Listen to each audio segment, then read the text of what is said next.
Friends, ಈ ವಿಡಿಯೋದಲ್ಲಿ ಒಂದು ರುಚಿಯಾದ ಸ್ವಾದಭರಿತವಾದ ರಸಗುಲ್ಲ ಮನೆಯಲ್ಲೇ ಹೇಗೆ ಮಾಡೋದು, ಕಡಿಮೆ ಇಂಗ್ರೀಡಿಯೆಂಟ್ಸ್ ಎಲ್ಲಿ ಅಂತ ನೋಡೋಣ. ಯೂಶಲಿ ಮಕ್ಕಳಿಗೆಲ್ಲ ತುಂಬ ಇಷ್ಟ ಆಗುತ್ತೆ. ಓಕೆನಾ? ಸೊ ಹಾಗಾಗಿ ಮನೆಯಲ್ಲೇ ಮಾಡೋದ್ರಿಂದ ಆರೋಗ್ಯಕರವಾಗಿ ಕೂಡ ಇರುತ್ತೆ ಫ್ರೆಂಡ್. ಓಕೆ, ಸೊ ಇದಕ್ಕೆ ನಾನು ಅರ್ಧ ಲೀಟ್ರ್ ಆಗುವಷ್ಟು ಹಾಲನ್ನ ಇಲ್ಲಿ ಕುದಿಲಿಕ್ಕೆ ಇಟ್ಟಿದ್ದೀನಿ. ಇದೇ ಫಸ್ಟ್ ಇಂಗ್ರೀಡಿಯೆಂಟ್ ಮತ್ತು ಇಂಪಾರ್ಟೆಂಟ್ ಇಂಗ್ರೀಡಿಯೆಂಟ್ ನಮಗೆ ಈ ಒಂದು ರೆಸಿಪಿಗೆ ಬೇಕಾಗಿರೋ ಅಂಥದ್ದು. ಓಕೆನಾ? ಮತ್ತು ಇನ್ನೊಂದು ಕಡೆ ನಾನು ಪಾನಕ ಅಥವಾ ಏನು ಶುಗರ್ ಸಿರಪ್ ಅಂತ ಹೇಳ್ತಾರಲ್ವ, ಅದನ್ನು ಮಾಡ್ಲಿಕ್ಕೆ ಇಟ್ಟಿದ್ದೀನಿ.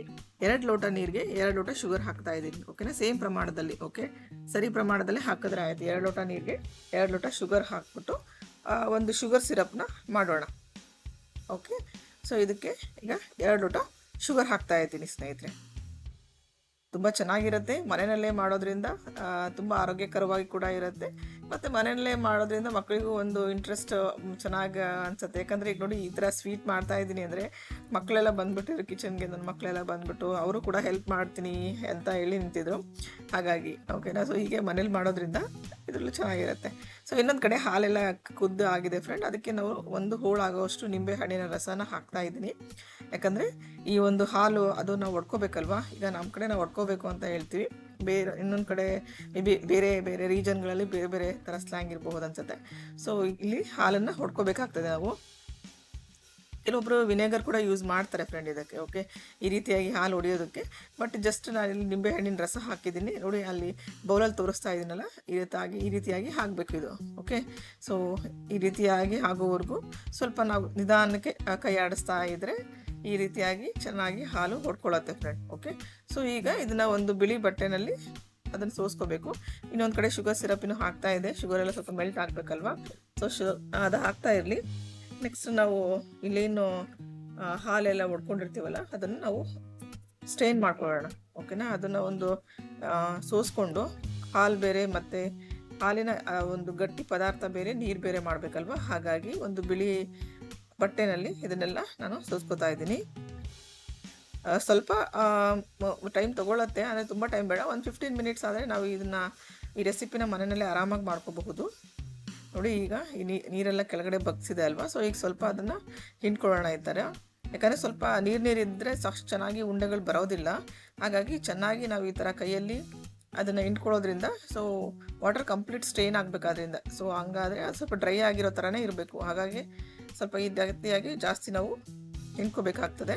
ಮತ್ತು ಉಂಡೆ ಮಾಡಬೇಕಂದ್ರೂ ಕೂಡ ಸ್ವಲ್ಪ ಅದು ಗಟ್ಟಿಯಾಗಿ ಡ್ರೈ ಆಗಿ ಬರಬೇಕು, ಇಲ್ಲಾಂದರೆ ಸರಿ ಆಗೋದಿಲ್ಲ. ನೋಡಿ, ಶುಗರ್ ಸಿರಪ್ ಆಗ್ತಾಯಿದೆ ಇನ್ನೊಂದು ಕಡೆ.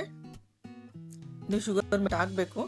ಓಕೆನಾ? ಯಾಕಂದರೆ 2 ಕಪ್ ಶುಗರ್ ಅಲ್ವಾ, ಸ್ವಲ್ಪ ಟೈಮ್ ತೊಗೊಳತ್ತೆ. ಹಾಗಾಗಿ ಇದು ಸಿರಪ್ ಆಗೋಷ್ಟೊತ್ತಿಗೆ ನಾವು ಈ ಕಡೆ ಕೆಲಸ ಮುಗಿಸ್ಕೊಂಡ್ಬಿಡೋಣ. ನೋಡಿ, ಈ ರೀತಿಯಾಗಿ ಏನು ಹಾಲಿನ ಗಟ್ಟಿ ಪದಾರ್ಥನ ನಾವು ಸ್ಟ್ರೈನ್ ಮಾಡಿಟ್ಕೊಂಡಿದ್ದೀವೋ ಅದು ಈ ರೀತಿಯಾಗಿ ಅರ್ಧ ಲೀಟ್ರ್ ಹಾಲಿಗೆ ಅಷ್ಟು ಬಂದಿದೆ. ಓಕೆನಾ? ಯಾಕಂದರೆ ಸ್ವಲ್ಪ ಪ್ರಮಾಣ ನೋಡ್ಕೋಬೇಕಾಗುತ್ತೆ. ಜಾಸ್ತಿ ಬೇಕಾದ್ರೆ ನಾವು ಸ್ವಲ್ಪ ಜಾಸ್ತಿ ಲೀಟರ್ ಹಾಲನ್ನು ಹಾಕಬೇಕಾಗ್ತದೆ.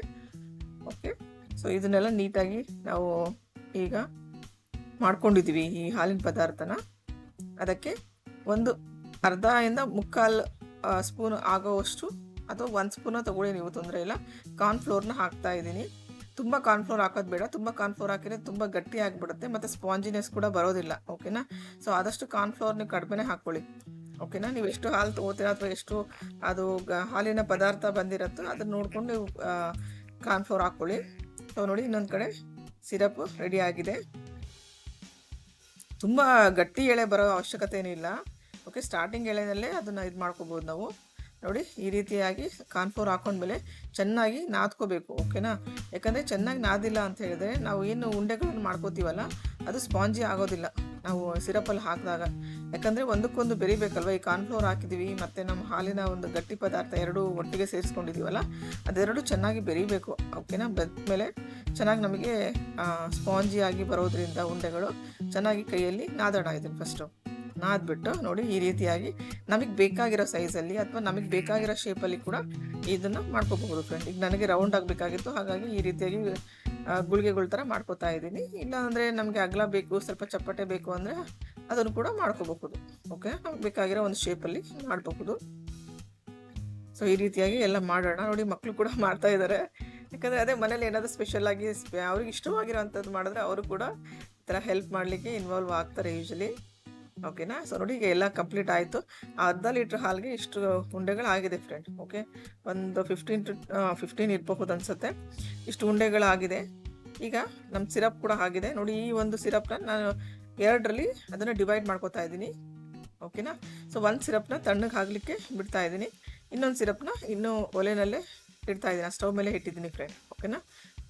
ಸೊ ಈಗ ಸ್ಟವ್ ಮೇಲೆ ಇರೋವಂಥ ಸಿರಪ್ಪಲ್ಲಿ, ಶುಗರ್ ಸಿರಪ್ಪಲ್ಲಿ ನಾವೇನು ಉಂಡೆಗಳನ್ನು ಮಾಡ್ಕೊಂಡಿರ್ತೀವಲ್ಲ ಆ ಉಂಡೆಗಳನ್ನು ಹಾಕ್ಬಿಟ್ಟು ಒಂದು 5ರಿಂದ 7 ನಿಮಿಷ ಕಾಲ ಕುದಿಸೋಣ.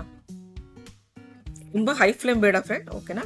ಮೀಡಿಯಂ ಫ್ಲೇಮ್ ಅಲ್ಲಿ ಇಟ್ಕೊಂಡು ಮಾಡಿದ್ರೇ ಈ ಎಲ್ಲ ಸಿಹಿ ತಿಂಡಿಗಳು ಚೆನ್ನಾಗಿ ಬರೋಕ್ಕೆ ಸಾಧ್ಯ ಆಗ್ತದೆ. ಸೊ ನೋಡಿ, ಒಂದು 5 ಮಿನಿಟ್ಸ್ ಈ ರೀತಿಯಾಗಿ ನಾನು ಆ ಒಲೆ ಮೇಲೆ ಸಿರಪಲ್ಲಿ ಕುದಿಸ್ತಾ ಇದ್ದೀನಿ ಆ ಉಂಡೆಗಳನ್ನೆಲ್ಲ.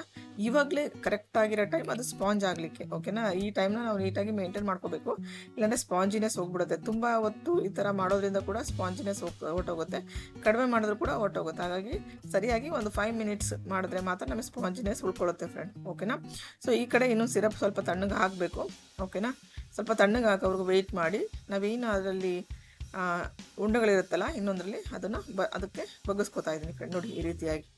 ಓಕೆನಾ. ಸೊ ಈ ರೀತಿಯಾಗಿ ಎಲ್ಲ ಉಂಡೆಗಳನ್ನು ಇದಕ್ಕೆ ಹಾಕ್ಕೊಳ್ಳೋಣ.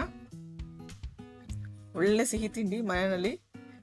ಓಕೆನಾ. ತುಂಬ ಚೆನ್ನಾಗಿ ಅನಿಸುತ್ತೆ, ಯಾಕಂದರೆ ಈಗ ಹೋಟೆಲ್ ಅಥವಾ ನಾವು ಬೇಕರಿಗಳಿಂದ ತರಬಹುದು, ಬಟ್ ಅದು ಈಗ ಹಾಲಿಂದ ಆಗಿರೋದ್ರಿಂದ ಮನೆಯಲ್ಲೇ ಮಾಡಿದ್ರೆ ಫ್ರೆಶ್ ಆಗಿ ಮಾಡ್ತೀವಿ. ಅಲ್ಲಿ ಯಾವಾಗ ಮಾಡಿರ್ತಾರೋ ಏನೋ ಗೊತ್ತಿರಲ್ಲ ಅಲ್ವಾ.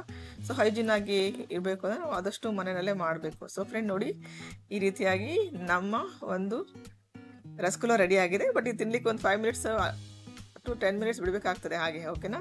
ಸೊ ನೋಡಿ, ಬುಜ್ಜು ತಿಂತಾ ಇದ್ದಾಳೆ. ಕೇಳ್ತಾ ಇದ್ದೆ ಹೇಗಿದೆ ಅಂತ ಹೇಳ್ಬಿಟ್ಟು. ಸೂಪರ್ ಆಗಿದೆ ಮಮ್ಮಿ ಅಂತ ಅವಳು ಹೇಳ್ತಾ ಇದ್ಲು. ಥ್ಯಾಂಕ್ ಯು ಫಾರ್ ವಾಚಿಂಗ್ ವಿಭಾರ ಕುಕಿಂಗ್.